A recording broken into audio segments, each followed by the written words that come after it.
Hello, everyone. My name is Alexander Lucard, and I am an HMIS system administrator for Montgomery County. In today's training, we are tackling the fourth and final of our income errors, how to find them, and how to correct them trainings. That's right, you are on the fourth and final one of these, so congratulations for making it this far. I hope these have been helpful.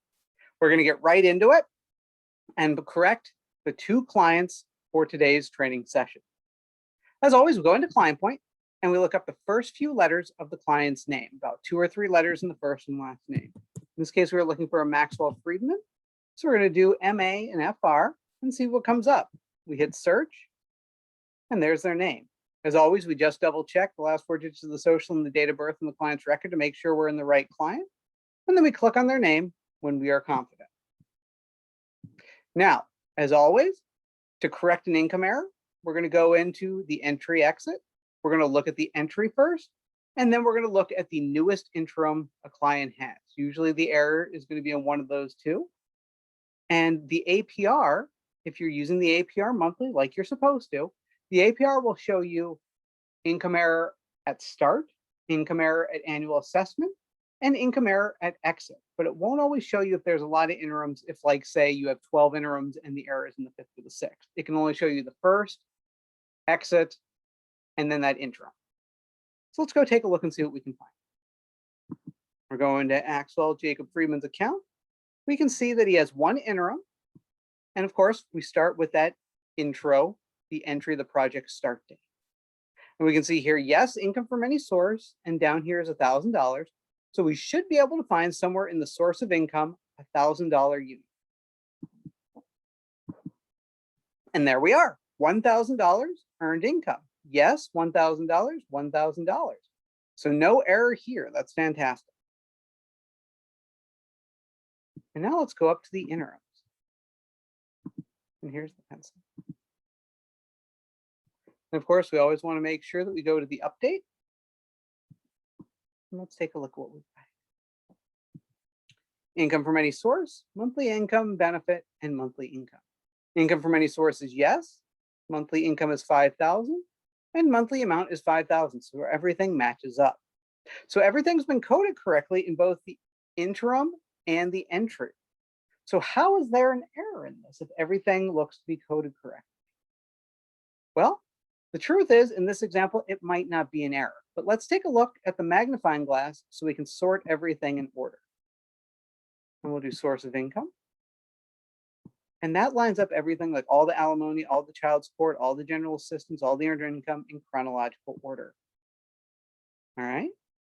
And we can see here from January 1st to April 30th, Max was making $1,000 a month. And from May 1st on, he was making $5,000 a month. So this might not be an error that the system picks up, but this is something that the human eye should look at and go, huh, that's odd. Because how often does your income jump from $1,000 a month to an extra $4,000 a month? I mean, I'd like to have an extra $4,000 a month, but who wouldn't? So what this says to me is, huh, that is a pretty large jump. We should double check on that. So we should check through the client's record, the pay stubs, their files, talk with the client, whatever we have to do to make sure we know whether this $5,000 is correct or not. Now, while it's highly unlikely that a client gets a $4,000 a month raise, there are ways that it can happen. Perhaps this was a part-time seasonal job and he got a full-time really good job right here. Maybe he got a bonus for doing something. Maybe he worked a lot of overtime this month and that just cranked his income up to $5,000. So there are ways that this can happen. But what we want to do is we just want to double check and go, huh, does that look right? And if we look through the account and it turns out that it's right, that he does actually make $5,000 a month now, there's nothing you have to do. You don't have to fix it. You've done your due diligence by just double checking because you went, that bit of a jump looks odd to me. I just want to be safe. I want to make sure my data is accurate. And I'm just going to look through the files to make sure everything is up to snuff. And it is. And if not, then we would just go in and make the corrections. Maybe the correction is that this is supposed to be 500 or 1,500 and it was just a typo. So we'd make the change as we've seen in our previous training, and we would fix the income that way. Otherwise, maybe it is that he did make $5,000 in May because he worked a ton of overtime and then his income went back down to normal in June. We put an end date for May 31st, 2021. And then for June, we do whatever his new current income is. Now you will see this a lot with clients who have sporadic hours. Every month you might be putting in a different monthly income amount because they might work 80 hours a week one month and 10 hours a week the next month. It all just depends. So every client is different. And so some clients you might only have their annual assessment and one interim a year, and others you might be doing an interim every month. That's why it's so important that we take a look at the client's income on a monthly basis and just make sure that everything looks right, not only in HMIS, but that it matches up with the client's record. That's all there is in this one. This is just one of those things where you go, that seems a bit excessive, and make sure that it's correct.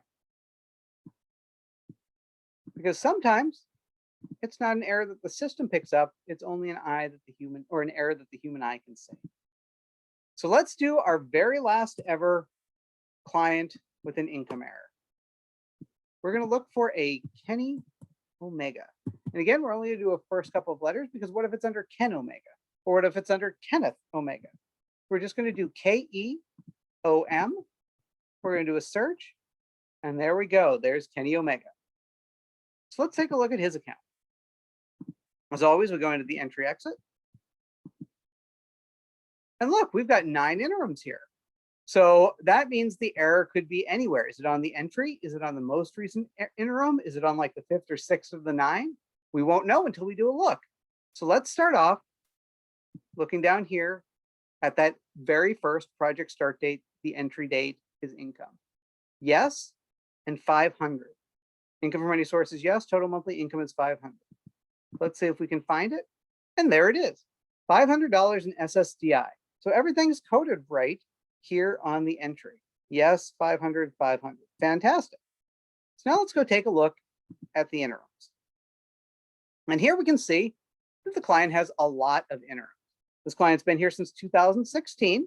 And so we can see that he's had all of his annual assessments done properly. One in 2017, 2018, 2019, 2020, and 2021. Fantastic. This is what a client should look like when they're staying in your program for a long term, especially for PSH clients. Permanent supportive housing clients are going to be there for years. And so they should have a ton of interims. They should have those annual assessments. And then anytime there has been an income change, disability change, non-cash benefit like food stamps change, or health insurance change, you need an update every time there's a change for the client. So what we want to do is we want to look at the most recent of the interims. And why? Because that's going to contain all the changes from the first one down. So more than likely, we're going to be able to see the error in this one. So let's go take a look. Annual assessment on January 1st, 2021. And then we're going to pick update. Easier to see when we do the update. All right, and I can see the error right now. Let's give you guys a chance and see if you can let me know what the error is. Take some time, look at the client, and let me know if you see it.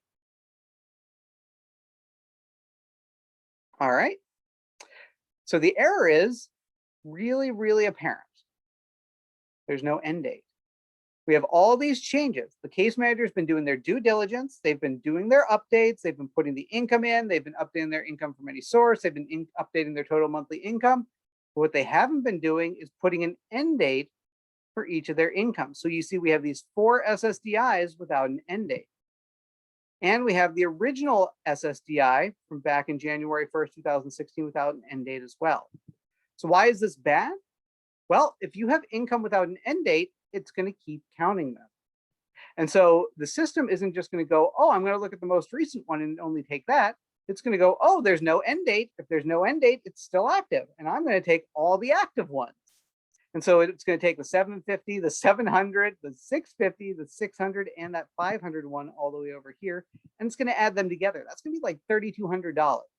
So instead of $750, the system says the client is making $3,200. That's almost 5 times what the client is actually making. Why is this bad? Well, for a lot of reasons. First of all, some programs have to take a percentage of the client's monthly income for rent. And so they would be charging this client at the $3,200 mark, not the $750 mark, which it should be. So that client would be way overpaying in rent. Second, some programs only allow clients in if they're making below a certain threshold of money. So if the system says he's making $3,200, if there's a program where you have to make under, say, I don't know, $2,500, he wouldn't qualify because we do a report and the system would go, nope, 3,200, he doesn't qualify, even though he's actually only making 750. So what we need to do is always put an end date in when an income ends. So for example, this 750 is the most recent one. This is the accurate one. So there should be an end date on this SSDI of 11/27/2020. Why? Because it's the day before the new one starts. We don't want any overlap in dates. So the old income always has an end date the day before the new one starts. So how do we fix this? What we're going to have to do is we're going to have to go in to every single interim here, every single update that there's a change, and put an end date in for the old income. So let's start them from lowest to highest. Let's start with this one on 6/27. Right? This is correct for 6/27/2016 because we are in the 6/27/2016 update. So what we need to do is end this one on 6/26/2016 because this is that original one. This is the one that will go from that time period. And now let's go to the next update. 2/26/2018.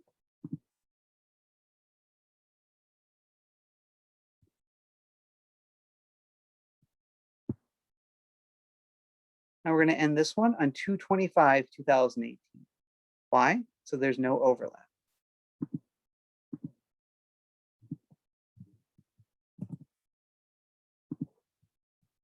See, we always end the old one before we start the new one. And in this case, they just weren't ending the old ones.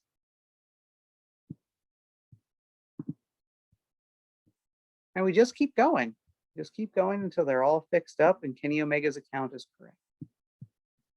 Here, what's the end date? It's going to be 7/6/2019.